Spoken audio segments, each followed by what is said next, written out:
Bom dia, professor Fernando, de Geografia, aulinha para o pessoal do terceiro ano do ensino médio, tá? Finalzinho da apostila 3, página 85, tema Urbanização no Brasil. Então vamos trabalhar o processo de urbanização, as suas consequências, tá? É importante sempre iniciar no conceito de urbanização. Urbanização é quando a população urbana supera a população rural. Então, a população da cidade passa a ser maior que a população do campo. Esse fenômeno acontece no Brasil a partir das décadas de 1960 e 1970. Ocorre a partir de um processo de urbanização acelerado e caótico, ou seja, um processo que acontece de uma forma muito rápida e totalmente desorganizada. E a partir dessa rapidez e dessa desorganização, nós temos no Brasil e principalmente nos grandes centros todos os problemas urbanos possíveis e imagináveis. Esse processo de urbanização no Brasil ocorre a partir de 4 fatores. Primeiro desses fatores, processo de industrialização. Então, é bom frisar que as indústrias chegam no Brasil a partir da década de 1950, né? Muitas dessas indústrias vindas dos Estados Unidos, né? E podemos ressaltar, por exemplo, a indústria automobilística. Então, a partir do momento que essas indústrias chegam ao Brasil, principalmente na região sudeste, nós temos um surto, né, de processo de urbanização dentro do Brasil. Segundo fator, êxodo rural. Êxodo, saída do campo, ou seja, do meio rural para o meio urbano. O êxodo rural ocorre quando as pessoas deixam o campo por melhores condições de vida, né? O campo é mecanizado, as pessoas perdem seus postos de trabalho, são obrigadas a vir para a cidade. Terceiro fator, problemas socioeconômicos do setor primário. Tá, mas qual é esse problema socioeconômico do setor primário? Primeiro, nós temos que falar da grande concentração de terras, né? Então, nós temos os grandes proprietários com praticamente toda a terra do meio rural, né? Não sobra terra para os pequenos proprietários. Esses têm que se deslocar do campo para a cidade. Como eu falei, é um problema socioeconômico, a mecanização também foi um problema socioeconômico. Então, esses problemas derivam falta de trabalho, as pessoas saem em busca de melhores condições de vida. Então, o campo ele passa por um processo de transformação. A tendência é que o campo tem uma quantidade muito reduzida de trabalhadores, né, rurais, e abre espaço para outros postos de trabalho que nós vamos estudar até mais à frente.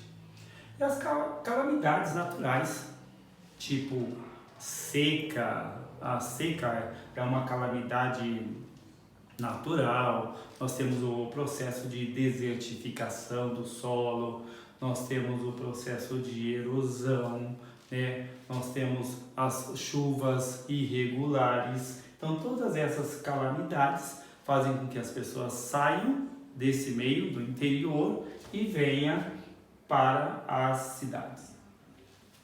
E a partir da urbanização, nós temos as chamadas regiões metropolitanas. O que são regiões metropolitanas? É um conjunto contíguo formado por municípios em torno de uma metrópole. Então, esses municípios em volta da metrópole formam a região metropolitana. também conhecida como Grande. Grande São Paulo, Grande Rio de Janeiro, Grande Curitiba e assim sucessivamente. Essas regiões metropolitanas foram criadas pelo governo federal entre os anos de 1973 e 1974. Né? Nós temos no Brasil 71 regiões metropolitanas. A maior delas, região metropolitana de São Paulo, formada por mais ou menos 39 municípios. Nós temos só a região metropolitana de São Paulo dentro do estado de São Paulo? Não. Nós temos a região metropolitana da Baixada Santista, nós temos a região metropolitana de Campinas. Né? Fora do estado de São Paulo, nós temos a região metropolitana do Rio de Janeiro, e no estado do Rio de Janeiro nós temos a região metropolitana da Baixada Fluminense. Nós temos a região metropolitana de Vitória, no Espírito Santo, nós temos a região metropolitana de Salvador, na Bahia, nós temos a região metropolitana de Recife, em Pernambuco, né? E várias outras regiões metropolitanas. Essas regiões metropolitanas, por serem formadas por municípios, né, em volta de uma metrópole, ela sofre do quê? Do inchaço urbano, ou seja, grande quantidade de pessoas, né, concentradas naquela região. E isso vai gerar uma série de problemas como favelização, criminalidade, marginalização e outra série de consequências que nós vamos estar estudando mais à frente. Né? A partir dessas regiões metropolitanas, né, com o passar do tempo, nós tivemos o quê? Uma nova classificação urbana no Brasil. Claro que eles começaram a fazer estudos, a ver tendências e características da urbanização no Brasil, né? Todo esse estudo, né, de características e tendências de uma nova urbanização no Brasil foi coordenado pelo IPA, Instituto de Pesquisa Econômica Aplicada, né? Teve apoio do IBGE, teve o apoio da Unicamp, né? Que outros organismos também ajudaram, apoiaram essa nova classificação, que levou em conta o quê? A infraestrutura, a diversidade industrial, né? A infraestrutura de multinacionais, de aparos tecnológicos. Então foi levado em conta tudo isso. E eles classificaram essa nova urbanização no Brasil em 4 grupos. Primeiro, as chamadas metrópoles globais. Um segundo grupo, as chamadas metrópoles nacionais. Terceiro grupo, as metrópoles regionais. E o quarto grupo, os chamados centros regionais. Tá? Vocês podem observar que quando eles fizeram essa nova classificação, eles levaram em conta a hierarquia, uma chamada hierarquia urbana. Então nós temos lá, metrópoles globais, né? São as metrópoles, ou seja, são as cidades que influenciam o mundo, né? E dentro deste contexto nós temos duas, São Paulo e Rio de Janeiro. Aí nós temos as chamadas metrópoles nacionais, são as cidades que influenciam no Brasil. Então, se nós temos lá as metrópoles globais, que são cidades, né, São Paulo e Rio de Janeiro, grande número de pessoas acessadas à internet, sede das grandes multinacionais, dos bancos internacionais, dos grandes eventos. Nas metrópoles nacionais, nós temos, por exemplo, Brasília, que é a sede do poder político do Brasil. Nós temos Curitiba, é uma cidade planejada na região sul do Brasil. Nós temos Porto Alegre, também é uma cidade importante no sul do Brasil. Nós temos Belo Horizonte, na região sudeste, uma cidade que é planejada, né, importante para o Brasil. Nós temos no Nordeste Fortaleza, Recife e Salvador. Tá? Aí nós temos uma hierarquia menor as chamadas metrópoles regionais. Nós temos lá cidade importante lá na região norte, por exemplo, Belém, capital do Pará. né? Região centro-oeste, nós temos a cidade de Goiânia, né? Na região sudeste, nós temos a cidade de Campinas, muito próspera, importante, a presença da Unicamp. Então, nós temos essas metrópoles a nível regional. E nós temos também os centros regionais, dentro de uma hierarquia menor. Então, nós temos Cuiabá, nós temos nós temos Vitória, nós temos Santos, nós temos Aracaju, nós temos São José dos Campos, entre outras cidades. Beleza? Até aí, tudo bem? Alguma dúvida, né? Mande essa dúvida via aplicativo, tá? A gente vai tentando sanar essas dúvidas que porventura surgirem. Depois nós temos, dentro do contexto geral, a urbanização do meio rural. Olha só, urbanização do meio rural. Essa urbanização do meio rural surge a partir da década de 1990. Pessoal, nós temos que entender que nós temos que mudar nossa ideia de meio rural.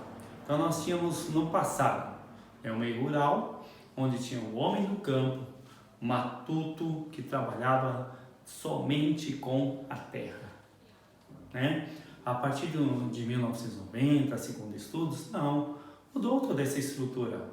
Hoje nós temos uma população no campo que não trabalha diretamente com a terra. Então nós temos lá, dentro de um contexto geral, nós temos o comércio, o que vende os produtos do campo, né? Então nós temos lá o vendedor que vai até a fazenda vender o adubo, o agrotóxico, o fertilizante, o pesticida. Nós temos o do banco que vai vender seguro da colheita, seguro da terra e tudo mais. Nós temos o engenheiro agrônomo que vai fazer pesquisa da terra. Nós temos o veterinário. Então nós temos toda uma população, né, que trabalha no meio rural, porém não trabalha direto com a terra. Existe hoje o turismo no meio rural, a parte do lazer no meio rural, então tudo isso é muito plausível, acontece de fato, tá? Se nós temos todo esse processo de urbanização que eu passei até agora para vocês, e disse lá no início que esse processo de urbanização acelerado e caótico, ele trouxe problemas, né? Problemas ambientais e sociais dos grandes centros urbanos. Quais são esses problemas? Primeiro, poluição. A poluição atmosférica, a poluição da água, a poluição do solo, a poluição sonora, a poluição visual. Podemos falar de cada uma delas. Pessoal, problema da poluição atmosférica. Olha só o grande número de carros circulando. Olhem só o grande número de indústrias, né? Olhem só, esses carros vão emitir poluição, vão emitir sujeira, as indústrias também. Olhem só, vai ocorrer o que, pessoas? Ocorrer o que? Aquecimento global, né? Aquecimento da camada de ozônio, né? Porventura, aquecimento global. Aí nós vamos ter a poluição das águas. Hoje, o ser humano, ele joga detritos no rio ou nos rios, as empresas, né, soltam seus dejetos direto nos rios, água poluída. Hoje nós temos a chamada chuva ácida, né, que é um outro problema urbano que modifica o pH da água. Então essas são os indícios de poluição na água. Como nós temos no solo, os aterros sanitários clandestinos, churume, olha só, afeta o lençol freático, afeta o solo, contamina o solo. Nós temos a poluição sonora, basta nós nos deslocarmos até o centro da cidade, as buzinas, gritadeiras, as pessoas gritando, né? Poluição, né? Os nossos ouvidos, eles suportam até uma quantidade de decibéis, se não me engano 70 decibéis. Passou disso, nós vamos ter problemas de surdez no futuro, além da poluição visual. Observe a cidade, subconstruções, sujeira, né, pichações, então deixa uma sensação de sujeira, de maltrato na cidade, maus tratos na cidade. Depois vem a questão do lixo, o lixo urbano. Nós produzimos muito lixo urbano, né? E esse lixo não tem um destino correto. Nós não temos aterros sanitários totalmente organizados, autorizados, né? Então, muitos aterros sanitários clandestinos, que vai fazer com que surja um grande número de insetos, baratas, ratos,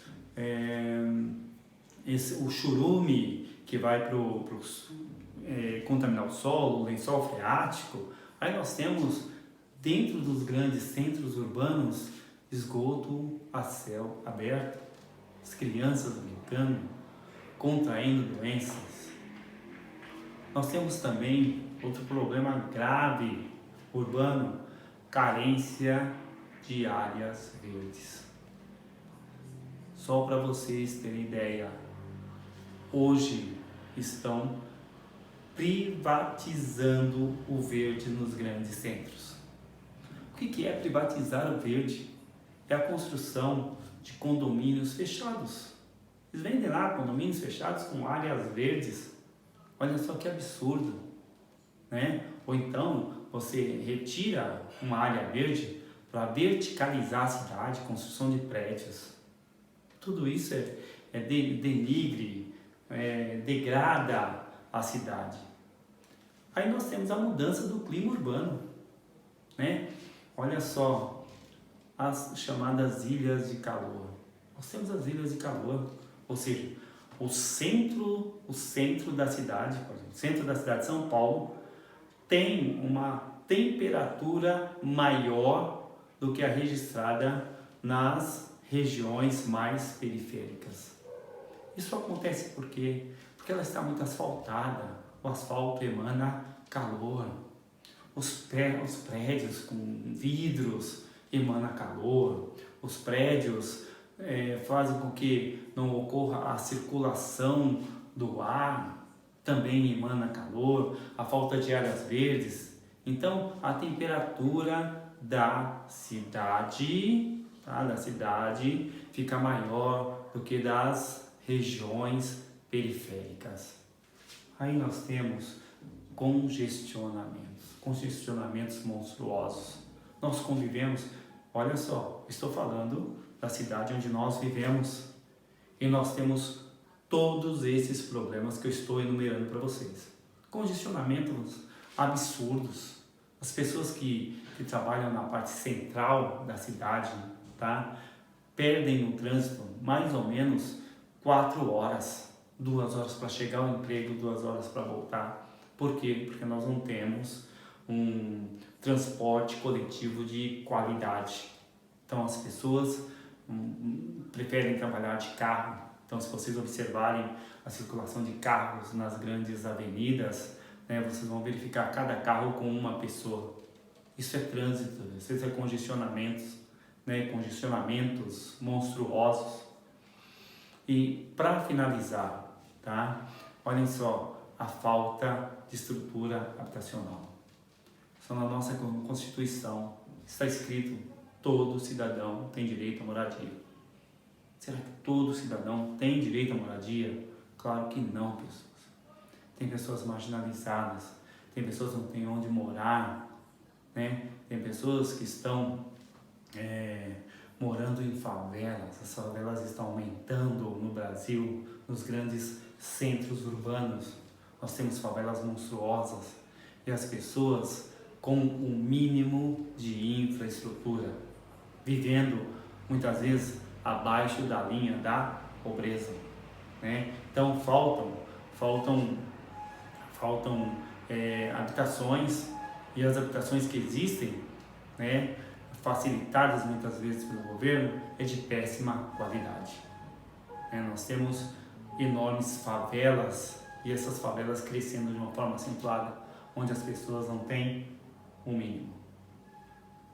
Galera, obrigado, tá? Preste atenção, reveja a aula. Vou passar uma série de exercícios através do aplicativo. Vou pedir para que vocês façam, me enviem esses exercícios, para que nós possamos começar a apostila 2, né, com esse mesmo modelo de aula, para que a gente não perca o pique estudando, beleza? Um bom dia a todos, valeu!